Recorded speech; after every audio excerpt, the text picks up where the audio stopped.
Hey, true crime fanatics, this is Claire. And I'm Andy. You're tuned in to the Homicide Hobbies podcast, which is a podcast for people who love to hear about the horrendous crimes that people commit. Enjoy. Hold on, you're gonna have to redo that. Oh my goodness. Are you 90? Why would I be 90? Oh my goodness. Well, gee willikers. All right. Some of us don't got some potty mouth like you do, ma'am. Son bitch, god damn it, get on with the show. All right. Well, I got me some hints that'll stop you up like a block of cheese in the menfolk. Oh, cheddar? Pick your poison. Anyway, today we'll be in a state. Better not be poison cheese. Listen here, lady. This is a long case, so you're going to have to pay attention. So today we'll be in a state where the pie floater. What? I come from a place where when there's floaters, you don't want to be eating them. Today we'll be in a state where the pie floater, which is a meat pie served in pea soup, is a traditional state dish recognized as a heritage icon. I almost thought you were going to say hair, because since when you went with floater. Any guesses? Pennsylvania. The place we'll be discussing has a white-backed magpie as their state bird. A what? A white-backed magpie. Oh, next. This state was founded as a free settlement for immigrants in 1836 and is the only state not established as a British penal colony. Penal? Yep. Are we outside the United States? It promised civil liberties and religious tolerance. Oh, we are. Finishing my thing. I'm giving you your hints, lady. The UK. Magpies. Today we'll be in the state of South Australia. You're an asshole. More specifically, Hope Forest. And in case anyone wanted to know, Andrew's a cheater. Also, according to some historical sources, Hope Forest was named for the optimistic outlook of early settlers placed there during the Great Depression, specifically when 17 families were settled there in 1931. Why are you talking so fast? As part of an unemployment relief program. And now, since I'm sure you've called me a dirty cheat at least once by now, literally have that written in there, by the way. Nice to know you're predictable. That's because guess who knows? Yeah, who's predictable with the cheating ways? Scoundrel. I will further explain. I found it interesting that Australia consists of 6 states and 10 territories. The 6 states are sovereign entities. You're really having a real tough snow day life, huh? Sure am. The 6 states are sovereign entities with their own constitutions and the power to make their own laws, which cannot easily be overridden by the federal government. The 6 states are New South Wales, Victoria, Queensland, South Australia, Western Australia, and Tasmania. I know somebody from Tasmania. Well, I found it super interesting, and I know I'm a dirty, rotten cheater. No, you know what? Next time I give you tidbits of like whatever thing that I was like, wasn't that interesting? And you're like, no. I'm going to reference this because it is interesting. It is interesting because I didn't know that Australia was considered the states, and it doesn't make me a dirty, rotten cheater because I bet I done just taught you something you didn't know. Like Australia's made up of 6 states and 10 territories. You threw me off when however you said they're colonies. What did you call them? Free settlements? No. It's the only state that's not established as a British penal colony. Yeah, that. The penals. Anyway. If I may continue, are you done? Perhaps. Why, you're going to stick a fan on me? Claire has really been out of shape because people really like to come for her. Somebody is real rude. Anyway, familicide is one of the rarest, most devastating forms of murder. The perpetrator in the vast majority of cases, I'm talking roughly 90% of those cases, are men. Oh. They're often the head of the household. It's not a sudden act of rage. It's a collapse out of control and a breakdown of identity and a terrifying belief that the only way to solve a problem is to destroy the people you claim to love the most. That's a real long way to say they're a piece of shit. And in about half of all these cases, the perpetrator usually commits suicide immediately after committing the murders. Because they're also a little bitch. In cases like the one I'm going to discuss today, the killer often appears calm afterwards, not only because they feel a peace, but because the decision was made a long time ago before the first violent encounter ever happened. Today's case was recommended to us by a loyal listener who is from Australia. Her name would be Ebony. A shout out to you, Ebony, and thanks for the recommendation. This case is definitely a devastating one for sure. I hope I do it the justice it deserves. Also, I found it interesting because, as Ebony pointed out, apparently this is a forgotten case for the most part, which is How shocking. often is that shit happening that you kill your whole Well, family and it's forgotten about? listen, it's shocking since it's the deadliest case of familial-side in Australian history, and it's the third deadliest mass shooting on Australian soil. That's also weird because don't they have not a lot of shootings? Correct. So it's the third deadliest mass shooting on Australian soil behind the Port Arthur massacre in 1996, where 35 people lost their lives, 18 to 23 people were wounded, Ew. and the most recent being the Bondi Beach shooting in 2025, where 15 people lost their lives and 40 more were wounded. So I'm going to tell you this case, which is the story of Clifford Bartholomew and his family. Our win is September 6th and 7th of good old 1971. Okay. You're going to have to pay attention. I'm not slow. There's going to be a lot of people I'm going to tell you about. Just tell me when I need to remember. Remember them all. If I say their names, you have to remember them. What? You don't need to remember details, just I cut out the people that I could. Fucking really? I'm going to try my best to tell you who everybody is. If I throw somebody out there that's confusing, just let me know, okay? Okay. Are you going to tell me what, where they are in the pecking order? For the most part. Okay. I'm prepared. All right.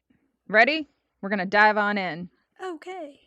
So, like I said, our win is September 6th and 7th in good old 1971. A quiet farmhouse in Hope Forest, South Australia. The sun rises over the farmland that seems calm, ordinary, peaceful. That is until the doors are opened. Inside, 10 people lie dead. 7 children, their mother, plus 2 others, all viciously slaughtered. The man behind this? Clifford Cecil Bartholomew. He was a 40-year-old father and husband, a man who looked normal. To those who knew Clifford, they described him as quiet and unremarkable. Oh. Yeah. Side note, please don't ever My refer to me as God. unremarkable. Even if you feel I am, That's rude. find other Like, ways to describe me, like introverted or, she really lacked her routine, but not unremarkable. It's just harsh.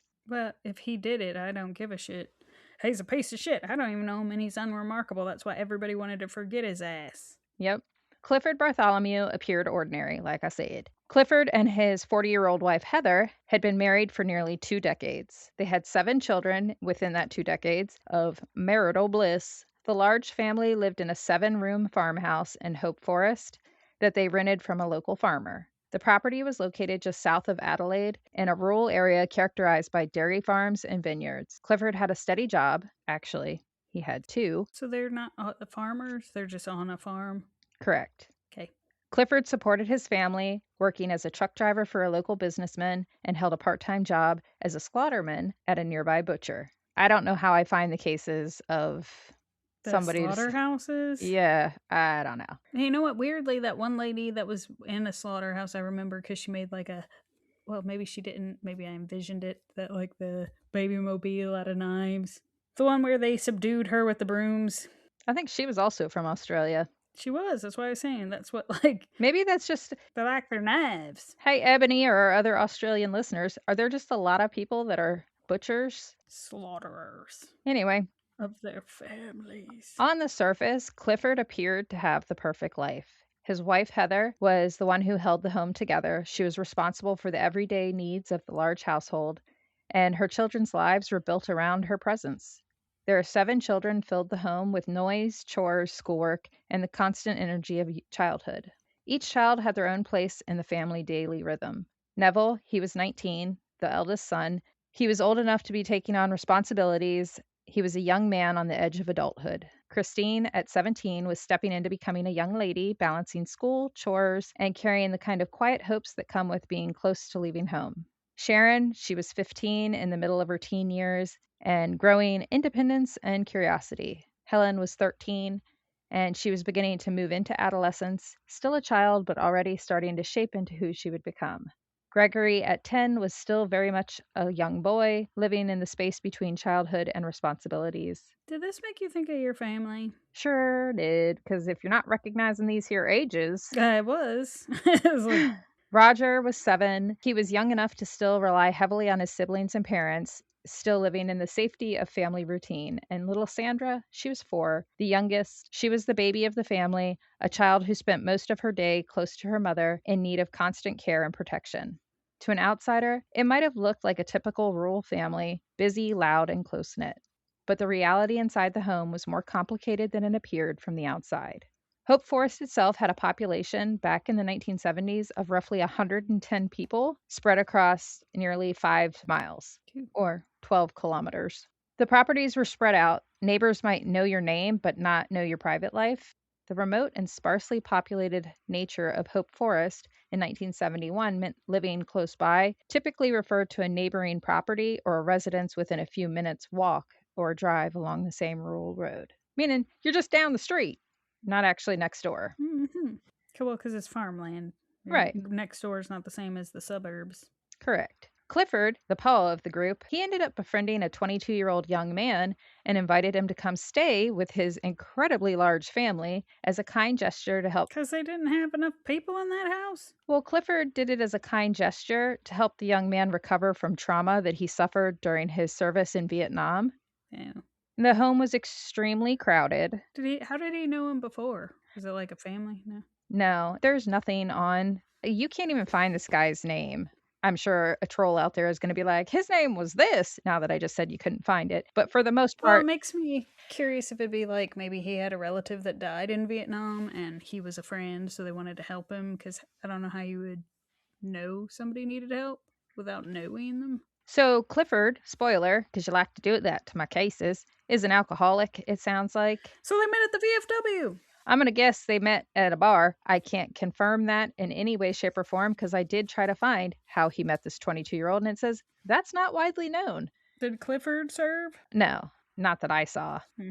But anyway, Heather frequently did the 22-year-old veteran's laundry because he lived in a room within their household, and he would pay not only for his lodgings, but also for her assistance with his laundry. Because nobody likes to wash their things. In a close-knit rural community of Hope Forest in 1971, it was not unusual for women to assist young single men, especially those living in basic quarters, with domestic chores like washing their skivvies in exchange for small payments or even just to do it out of like the kindness of their heart. It's a real duty because it's keeping everybody from stinking. Right. And with a family of 9 to feed and clothe, every penny counted. Everything was fine between Clifford and Heather. You know, they've been married for 2 decades. They've got 7 kids. They have their routine. Mm-hmm. And in early August of 1971, Heather wanted to travel to Sydney to visit her younger sister, 26-year-old Winnie.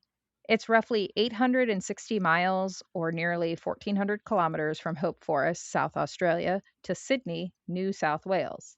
Clifford, realizing that's a big drive and he can't take off of work, insisted on the 22-year-old veteran traveling with Heather and some of the children because he didn't want her to make that trip alone. Go on. Yeah, I can understand that. After their 2-week stay with Winnie, upon their return, Clifford became consumed by the belief that Heather was betraying him by having an affair with that 22-year-old veteran. How old is she? They're in their 40s, right? They're both 40. He's 22. Their oldest child is 19.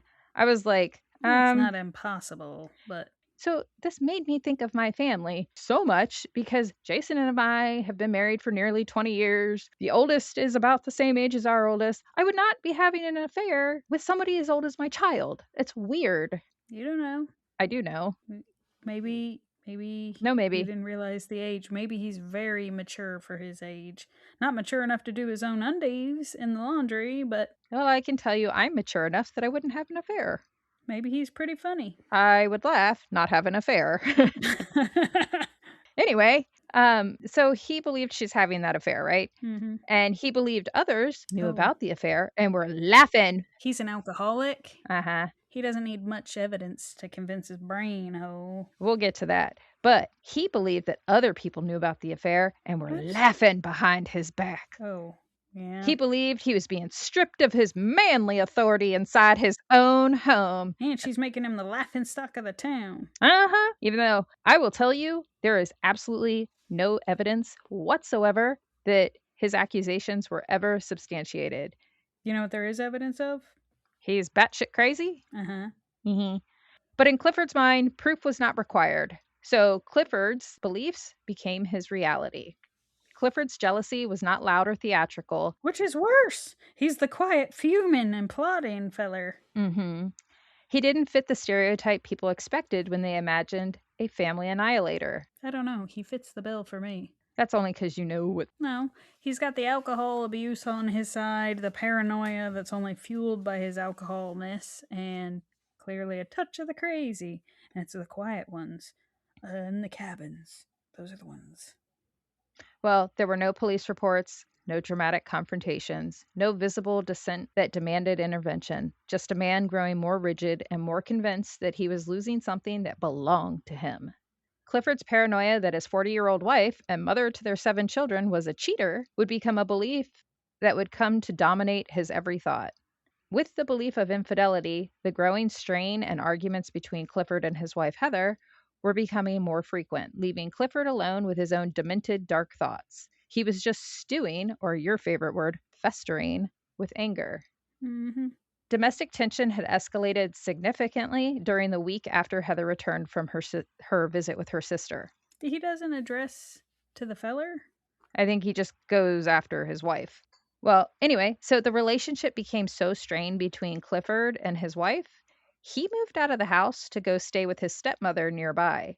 The veteran, he no longer was there because It's weird. he just packed his shit and left the residence due to the escalating tension and Clifford's increasingly volatile, jealous behavior. So, because there were no violent outbursts, I'm guessing anytime he caught them having a conversation or exchanging any normal pleasantries, he probably had some sort of like meltdown. like She's folding his underwear. Yeah. Mm-hmm. And she folded them a little too delicately. She gave him a little sniff and make sure they were clean. I don't believe. I feel like the underwear sniffing, I could be wrong, ladies, but I feel like that's exclusive to one side of this whole. To the men? Mm-hmm. Mm-hmm. Sunday, September 5th, 1971, the Bartholomew farmhouse was an extremely full household. It was Father's Day weekend. Side note, in Australia. Oh, no. In Australia. He kills them on Father's Day? Shh. A side note, in Australia, Father's Day is held the first Sunday of September. Heather and the children were devastated that Clifford had moved out. So Heather's sister Winnie traveled from Sydney to Hope Forest in an attempt to help reconcile Heather and Clifford with a Father's Day celebration. My guess was that it was an attempt to show and remind Clifford that his family loved him and cherished him. Even when he's crazy. Mm-hmm. But please stop drinking, Paul. Which is crazy because it's a little bit further than us driving to come see you guys. I couldn't imagine driving all the way back and then the following week you come drive all the way up here. You know what I mean? Like, that's just insane. But I feel like if you live in the country, like the whole driving around thing is like you're a little bit more used to driving out farther. Sure. So maybe if it's like something they're used to doing. I don't think it is. That's why he sent someone to accompany her because it's a almost 16-hour drive. But 26-year-old Winnie had come to stay at the farmhouse with her children, her 23-year-old stepson, his name's Terry, her 8-year-old daughter, Nolene, and her 18-month-old son, Daniel. So all these people are staying in this house with Heather and their 7 children. It's a very full house. 8-year-old Nolene and her 23-year-old brother Terry felt an unease while staying at their uncle Clifford and Aunt Heather's house. They had a sense that something was not right, probably because Clifford and Heather had once again began bickering that day since Clifford, again, was accusing his wife of being a cheater. That's so awkward. Right. Heather apparently told Clifford he was only imagining things, and he isn't even staying there anymore. Clifford or the 22-year-old. And after an extremely tense dinner, Heather informed Clifford she's done. There would be no reconciliation. And you know what? Heck with this. I'm moving away so I can be closer to family. Clifford reportedly stormed off and returned to his stepmother's house. So Nolene, the little 8-year-old, and her 23-year-old brother said, heck with all this hostility, and they began the trek back home to Sydney. I don't blame them. That decision would save their lives. But it also meant that Nolene left behind her mother Winnie and her little brother Daniel. Survivor's guilt.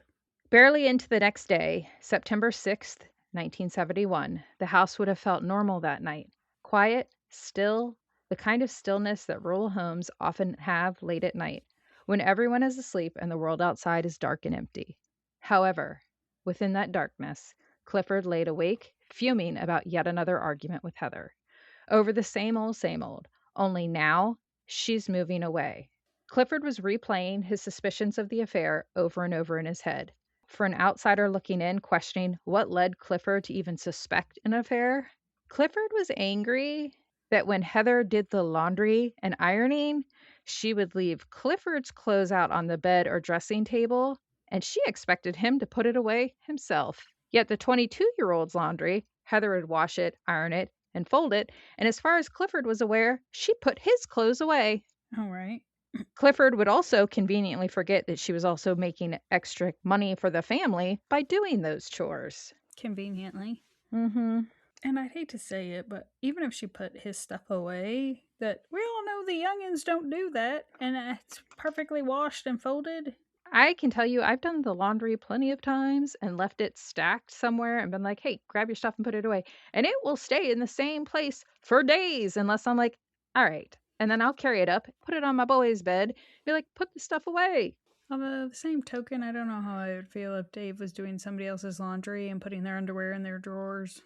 So I don't know that she's putting it in the drawers. She could just be setting it on his bed. Yeah. Clifford would have to be watching her put it away, which is even more weird. Mm-hmm. Because he won't put his own away. Right. I don't blame her for being done, though. I can't imagine having the same argument and being accused of lying when it's just like, you're fucking crazy. And you're the one that insisted he go on the trip with me. That was just a test. And now he knows it's true. Because what feller would go with her? Who? So in the late hours of the 6th, after dwelling on his rage over the way Heather did the laundry and believing that proved his suspicions of infidelity, because he had to put away his own panties, Clifford made a choice. That's because she wasn't even folding his underwear. She was just throwing them in the bottom of the basket. She folded and ironed all his stuff. She simply left it on the dressing table and he had to put it away. He even specifically tells the police that she would iron his stuff, fold it, iron it, and leave it on the dressing table and expected him to put it away. That's why he thought she was cheating. Not ironing anybody's underwear.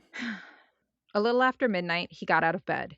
He got dressed, hopped in his car, and drove 15 minutes back to the home he once shared with his wife and children. He went to a shed out back. In the shed, Clifford devised a plan. He armed himself with a mallet and a .22 caliber rifle. He was calm, methodical, and detached as he entered his home. Why do people go for the mallet? I don't know. I don't know how I find these cases. It's Ebony's fault. Yeah, what's wrong with you?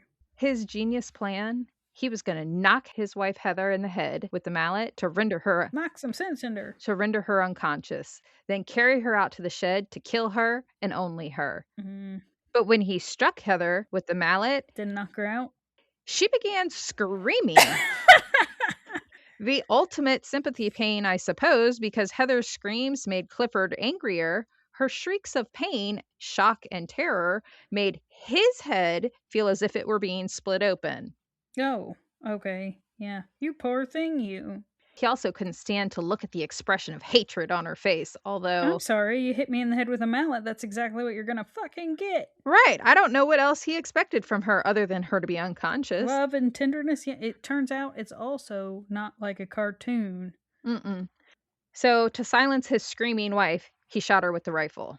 But Clifford didn't just stop there. One by one, he continued to destroy his family.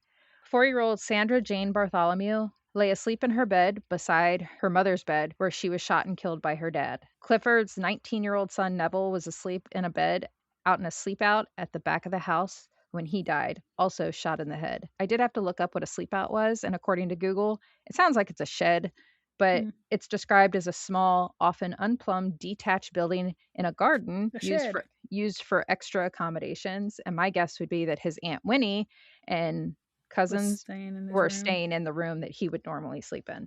He was camping. During all the chaos, 3 of the children tried to run.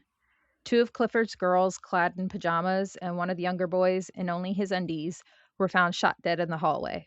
That's so sad. One of the older girls was shot just inside the second bedroom. His sister-in-law, Winnie, had been asleep in a bed next to her toddler son's cot when she awoke to the gunshots. She managed to make it out of the house all the way across the concrete veranda and into the grass. However, Clifford was close on her heels. Winnie was shot in the back of the head, killing her instantly. I think it's worse when they run. At least Yeah. if they're shot in their bed. They didn't Like, know it was yeah. coming.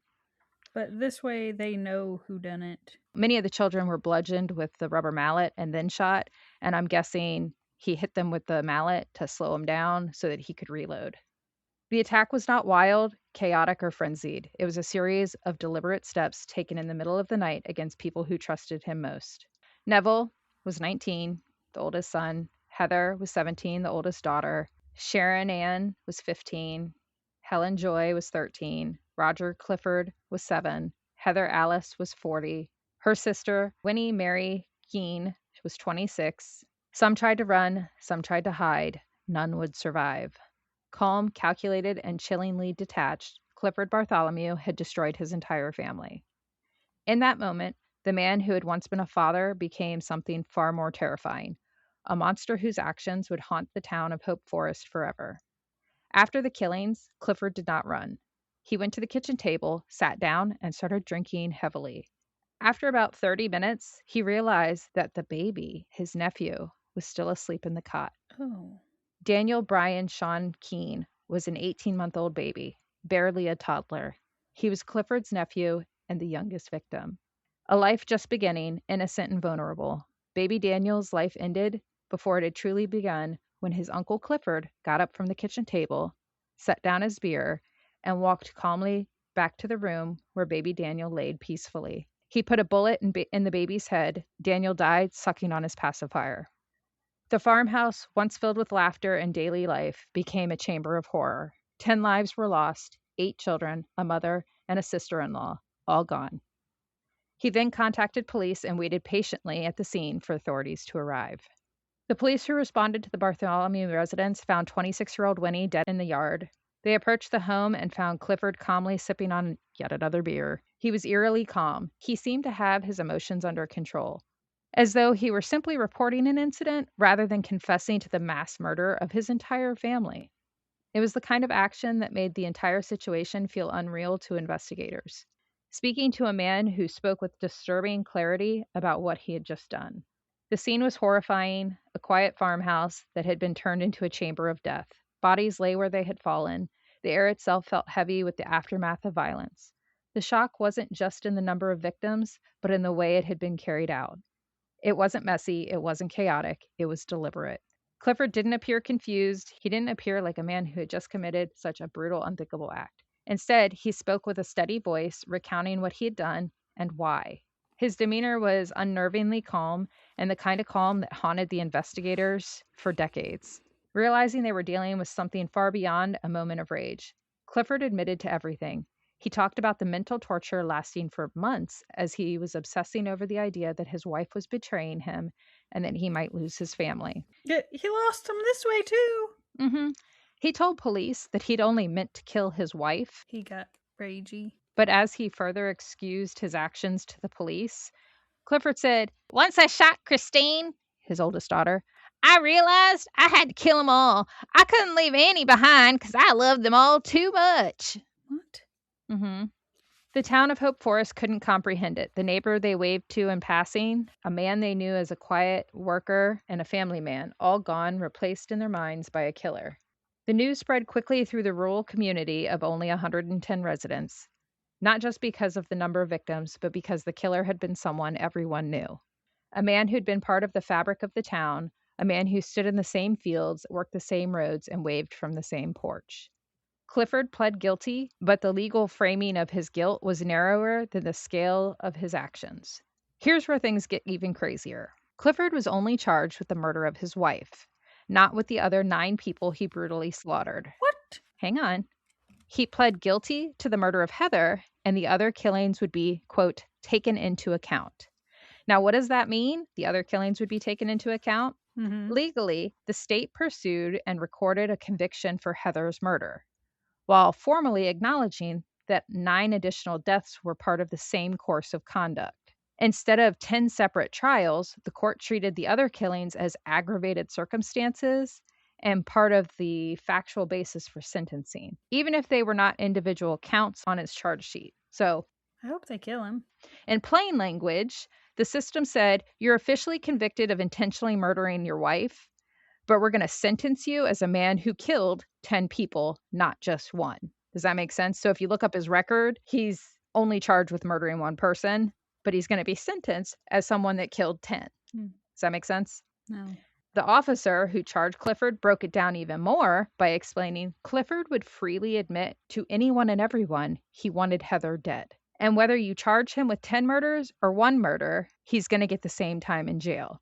So the murder of Heather, there was I an don't want him abundant. to have time in jail. I want him to be guillotined. Just listen. So with the murder of Heather, there was an abundance of proof. Whereas with the other 9, there might have been excuses for rage or mental problems or like his brain snapped, possibly risking the entire case. So they decided to just go after him for Heather. Murder is murder. And Clifford was sentenced to death by hanging on November 23rd, 1971. Hope they did it twice.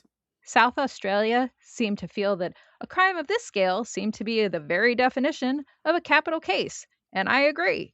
Mm-hmm. But how crazy fast was that? Like, he murdered his family September 6th, 1971, and was sentenced to death by November 23rd of 1971. Yeah, but the 70s were wild everywhere. They believed in swift justice. Well, hold on to your panties, because as Clifford sat in prison, the laws were shifting under his little feet. Oh, no. South Australia was moving away from capital punishment. They should make an exception. They began commuting death sentences as part of the process of abolishing the death penalty. And what did that mean for Clifford? Well, for good old family annihilator Clifford, that meant the noose was taken off the table. His sentence was commuted from death to life. I hope he choked on a bag of dicks in jail. Well, hold on to your panties even tighter, Claire, because on paper, life in prison sounds permanent, but in reality, life is rarely life. So he's on parole and did it again. These new laws allowed for the possibility of parole, and in cases like this one, that possibility became a point of public controversy with the very thought of Clifford ever being up for parole. But as we've seen, public controversy doesn't always put a stop to things once they're in motion. That day came when Clifford's file appeared in front of the parole board. The parole board read a psychologist's report suggesting that Clifford would never reoffend, Sure. and a perception that killing one's family is viewed by some authorities as domestic violence and therefore a lesser crime. If he'd killed 10 strangers, there was no way he'd ever be up for parole. That's disgusting. It's worse if you kill a stranger, not somebody you know and love. Right. And they're like, because he killed his own family and therefore they can connect some kind of twisted logic, that suggests he's not likely to be a threat to anybody else. Their twisted logic is they've fantasized about killing their own family. So, you know what? I understand where he's coming from. Let him out. And after just about 8 years behind bars, What? the man who brutally destroyed his entire family, He got less years than all the people he killed. who murdered 10 people, 8 of them children, walked free when the parole board decided Clifford was to be granted freedom on December 11th, 1979. 8 years, 10 lives, not even 1 year per life stolen. What did he do with the rest of his life? For many, it was a reality so shocking it almost defies belief. But it happened.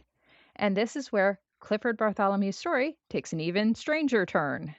After his release, Clifford Bartholomew, who was only 48, initially moved back to his native suburb of Port Adelaide. But when he started receiving death threats, the decision was made to give him a new identity. Keeping Clifford as his first name but changing his last name to Palmer, he moved to Victoria, then to Queensland in 1990. Afterwards, he vanished from public view. With his changed name and his quiet moves, he carried on with his life, blending into a world that had no idea of the horrors he committed. Eventually, Clifford remarried a woman named Marilyn Juliet Palmer, commonly known as Merrill. He also became stepfather to Merrill's 7 children, all of similar ages to his own children at the time of him murdering them. His new wife was aware that he murdered his first wife. What? And remember, this is the only murder that would show up on his record. I'm sorry, if Dave said he was out of the clink because he killed his wife prior to me, Wouldn't marry him? I'd be like, all right, you wait here, I'll be right back. And I'm then going I'd to go for get milk. the milk. That was funny. But nobody else knew that he killed his 7 children or his sister-in-law or toddler nephew, and his light sentencing reflected his version of the truth. Clifford quickly stepped into the role of dependable husband and papi to his new family. He became deeply religious. His second family described him as a devout Christian who rarely missed a church service, Your favorite. and he was a man of God in their eyes. To neighbors, he was quiet, hardworking. He was a man who loved the land. To his step grandchildren, he was the gentle grandfather who turned up to birthdays and family gatherings, not a man who once annihilated his first family. For decades, no one in that second household was told what he had done. He lived out the rest of his days under the name Clifford Palmer and died in 2002 at the age of 72 years old, still hidden behind his new identity. At least he didn't kill his new family. Right. Clifford and his second wife were married for 22 years before he passed. She passed away 10 years after Clifford in 2012, never knowing the full truth of Clifford's past. Oh. And if she did know, she never breathed a word of it to anyone, because it wasn't until after her death, when a granddaughter was sorting through their belongings, that the truth began to emerge. Among Clifford's papers, she discovered documents that connected him back to the Hope Forest massacre, old records and files that made it impossible to ignore what he had done. The discovery didn't just shock the family, it changed the entire story they'd been told about a man that they had loved. It wasn't until many years after that truth came out, when in 2017 and 2018, journalists and advocates started digging into old files, following paper trails from Hope Forest to the new life Clifford created for himself. As they traced his path to the name Clifford Palmer, those names started to intersect with the old records from Hope Forest. Reporters eventually knocked on the doors and called members of a second family to ask the unthinkable question.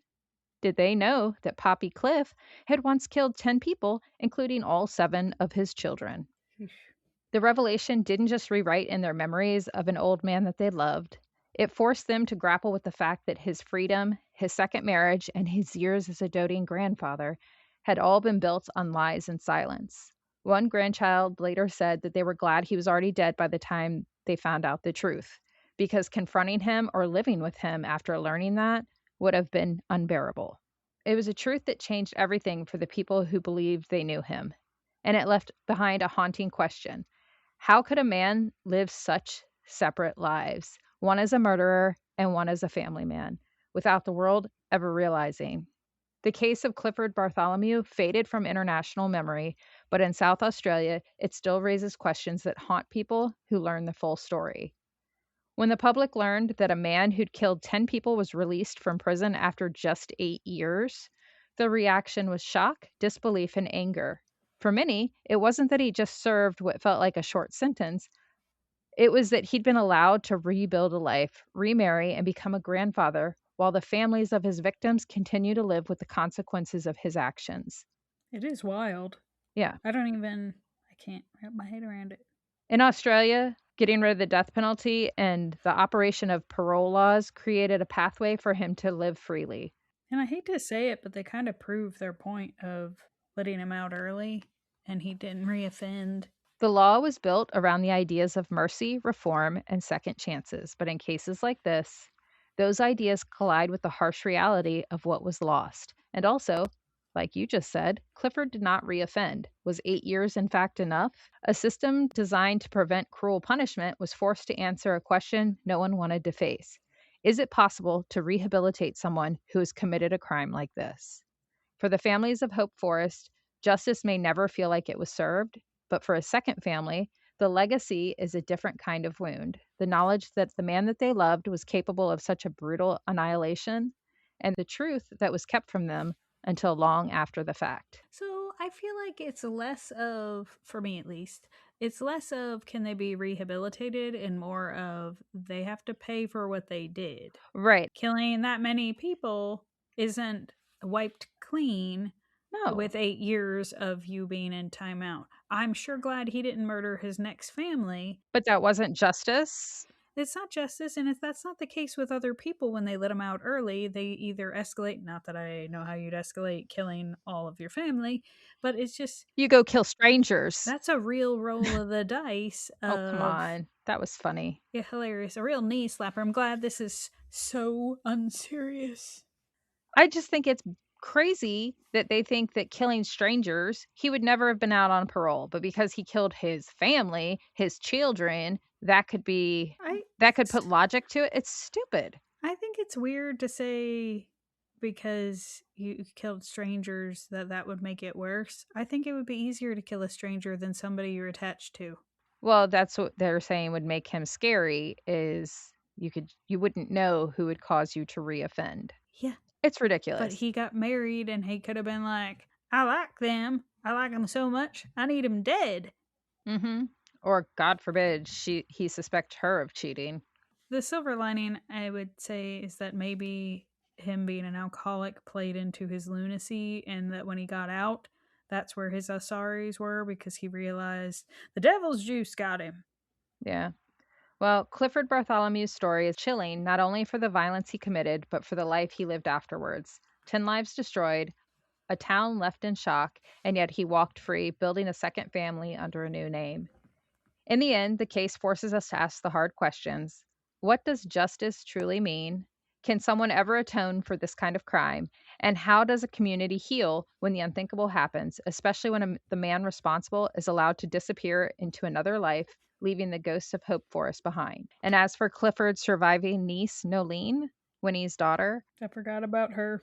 she spent her childhood and into her adult years terrified that Uncle Barty was going to come for her too.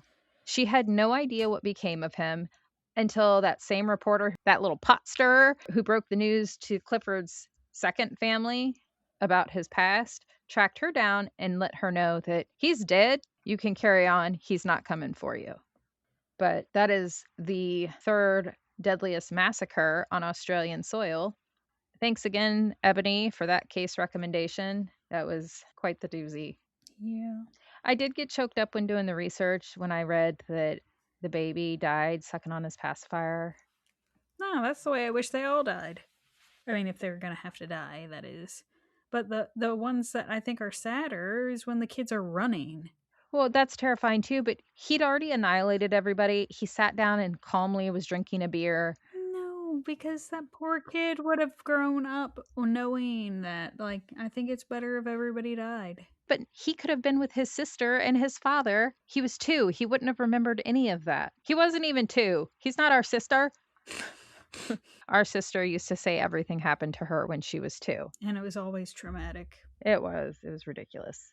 Mm-hmm. There was one time she wanted me to get spanked for some grievance that she said happened years earlier. I'm like, excuse me, we're beyond the statute of limitations. Can't get spanked 5 years later because you're just now having a recollection. And I'm pretty sure that didn't even happen, you lunatic. Hey. It's okay. She's out there with her cats. I got nothing for that.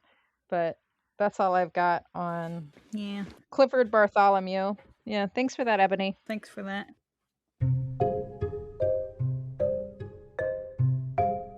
Thank you for listening to Homicide Hobbies. I'm Claire. I'm Andy. Follow us each week to get your fix of the atrocities that occur in true crime. And don't forget to tell people about us and rate us if you like us. But don't rate us if you didn't. Just change the channel.